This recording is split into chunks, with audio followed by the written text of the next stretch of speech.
Olá a todas e a todos, bem-vindos mais uma vez e bem-vindas ao meu canal. Sou Andy Wagner, psicanalista, filósofo, conferencista, palestrante e um dedicado estudioso há aproximadamente 10 anos da sexualidade humana. O tema que eu trago esta semana é um tema de extrema polêmica. Sexta-feira passada, foi sexta-feira 13, a polêmica não é essa, foi aprovada em Portugal a lei de autodeterminação de gênero. Isso colocou Portugal num seleto grupo de países que são os países considerados mais avançados na área dos direitos LGBTI. Figuram, juntamente com Portugal, agora a Noruega, a Dinamarca, a Irlanda, Malta e Bélgica, se é que eu não me equivoquei, e Portugal. Mas vamos tratar do que significa a lei de autodeterminação de gênero e por que suscita tanta polêmica. Primeiramente, se nós ainda não tivermos ou não estivermos com o entendimento do que nos define, fica bastante complicado entender e, claro, as polêmicas são naturais ao distanciamento daqueles que as criam em relação ao conhecimento. Às vezes o distanciamento não é grande, muito pelo contrário. Trata-se apenas de desinformação, falsidade ideológica ou às vezes inclusive má fé e pronto. Questões do nosso mundo. Por que traz tanta polêmica? Então vamos entender o que significa configuração de gênero para entendermos a lei. Uma criança aos 3, 4, 5 anos aproximadamente é quando se consolida nela a sua identidade de gênero. No que diz respeito a isso, tudo que vem antes deste período trata-se ainda de uma criança que não tem consolidada a sua identidade de gênero, ou seja, ela ainda não é um menino ou uma menina, ainda que fisiologicamente ela já tenha a sua pepequinha e o seu piu-piuzinho, tá certo? Então, isso são duas coisas completamente separadas e autônomas, muito difíceis de serem compreendidas por aqueles que eu chamo vaginopenistas.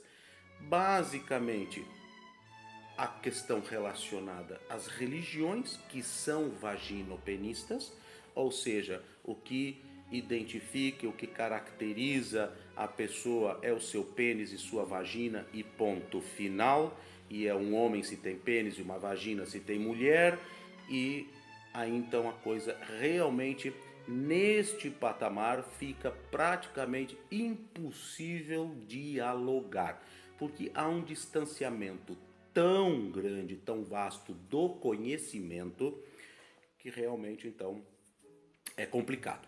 Mas ultrapassada esta barreira, então o que acontece? Ali pelos 3 ou 4 anos de idade, 5 às vezes, vai ocorrer a consolidação do gênero daquela criança.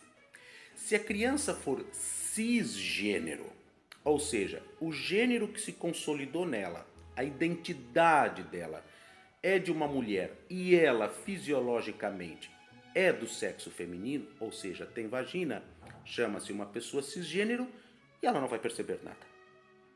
Quando uma criança nesta faixa etária vê consolidada em si um gênero masculino, por exemplo, e não corresponde à sua fisiologia, então nós vamos ter aí uma criança transgênero e ela vai perceber isso de muitas formas, de muitas formas.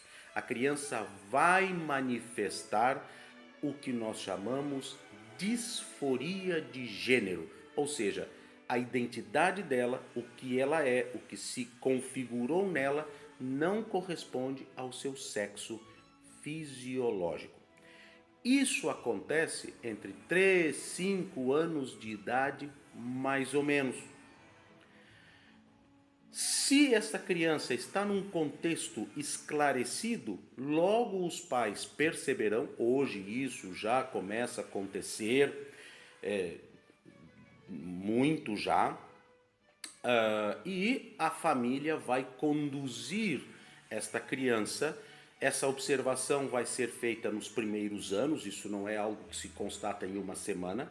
Vai se observar no decorrer de 1, 2, 3 anos se realmente se consolidou de fato o gênero masculino ou feminino.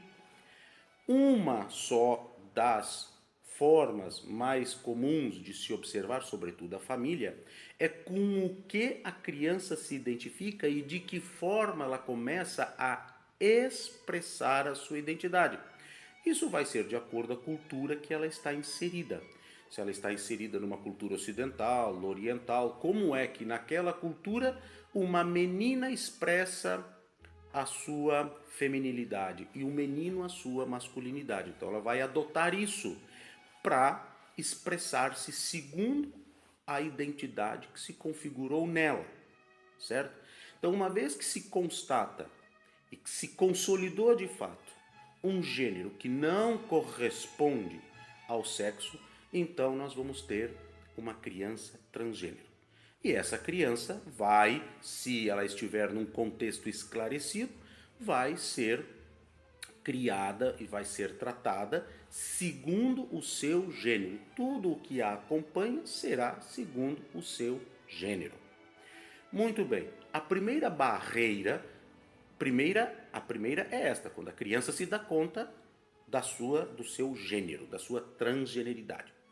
A segunda é quando, mais à frente, ela chega à puberdade. A puberdade vai fazer com que o corpo de um menino e de uma menina se distingam. Até ali eles são iguais, a única diferença externa é a vagina e o pênis e a expressão cultural, menina de cabelo comprido, com maquiagem, lacinho na cabeça, menino daquele jeito, né, que caracteriza, mas se nós tirarmos essa questão externa, o corpo de um menino e de uma menina é idêntico até a puberdade, exceto a sua genitália. Portanto, é na puberdade, e que varia um pouco, né? Crianças chegam na puberdade um pouquinho mais cedo, outros chegam um pouquinho mais tarde. Então, a criança vai ali começar a viver, experimentar a última fase da configuração fisiológica da sua sexualidade, que é aquela parte final da configuração hormonal que vai então fazer as diferenças. Agora imaginem uma criança, não é? Aos 10, 12 anos, né? Quando ela começa a entrar na puberdade, uma menina que não desenvolve os seios, porque na verdade fisiologicamente é um menino, ou um menino, não é? Que não que vai começar a afinar a voz, vai desenvolver os seios. A menina também, voltando à questão da menina, começa a desenvolver os pelinhos da barba.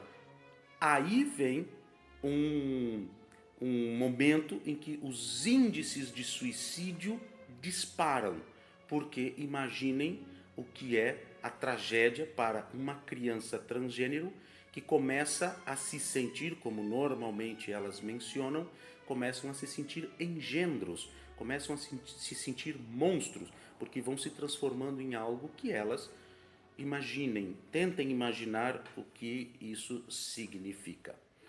Muito bem, esse é o primeiro momento. E aí entra a questão da legislação. O que a legislação tenta e tentou e conseguiu fazer, pelo menos nestes 6 países? Que quando a criança chega à puberdade, já usando o seu nome, não é? Se é uma menina, então o nome feminino, se é um menino, o nome masculino. Contar, no caso da legislação destes países, que até os 16 anos as escolas e o seu entorno entendam e tratem aquela pessoa segundo o seu gênero e a chamem pelo seu nome, etc., nem sempre encontram essa boa vontade. Então, o que acontece? Há uma necessidade, já que isso se dá muito prematuramente, é numa idade muito tenra que isso acontece, que esse processo acontece. Então, a lei veio estabelecer que já aos 16 anos de idade, essa pessoa pode pedir oficialmente os seus documentos e a troca dos seus documentos para o seu nome, segundo o seu gênero. Outra coisa importante que eu preciso voltar, e eu simplesmente me esqueci, é a questão que neste momento, quando a criança começa a entrar na puberdade, é que se começa o tratamento hormonal. O tratamento hormonal começa com os bloqueadores de puberdade, como se diz popularmente, que é para que por exemplo, o menino, sendo fisiologicamente do sexo feminino, não desenvolva seios, não afine a voz, não crie os elementos característicos do seu sexo que não corresponde ao seu gênero. Quando se entra com esse tratamento hormonal, também isso é acompanhado por muitos meses, às vezes 2 anos, certo? Porque esse é um tratamento hormonal inicialmente provisório, porque basta que ele seja retirado e toda a manifestação inicial volta, né? Não há nenhuma contraindicação descoberta que isso causa algum tipo de problema à fisiologia da pessoa. Então é mais um período em que ela, com os bloqueadores, vai de fato experimentar e ver e constatar mais uma vez, já depois de anos, porque esse é um processo que está levando anos, a constatar que realmente se trata disso. E aí, nesse momento, então, pelo menos aos 16 anos, a pessoa já não viver mais, que vai viver, porque já aos 12, 13, 14 anos, ela já vai estar inserida na escola, já vai estar inserida em muitos lugares, que vai ter que contar com a boa vontade da instituição de tratá-la segundo seu gênero. Então, a tendência, o pedido, não a tendência, mas a questão era trazer isso para uma idade inferior aos 16 anos, que então já oficialmente essa pessoa possa já ter a sua documentação segundo o seu gênero. Agora, qual é a questão aqui diante dessa explicação muito simplificada? As implicações são, e não só as implicações de tudo que envolve a transgeneridade, é um universo vastíssimo de possibilidades, mas tentamos, claro, eu tento reduzir ao máximo, né, para que o entendimento fique claro, e ainda assim imagino que seja complexo.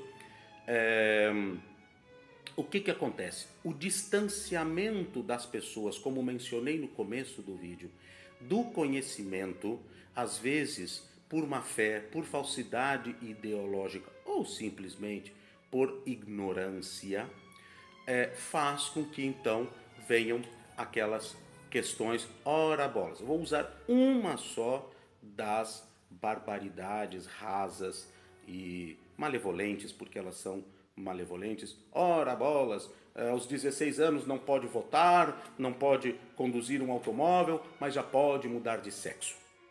Diante do que eu expliquei, eu penso que não é necessário dizer muito mais e que fica evidenciado o distanciamento dessas pessoas que utilizam esse tipo de argumentação do conhecimento, do que realmente é o fenômeno da transgeneridade.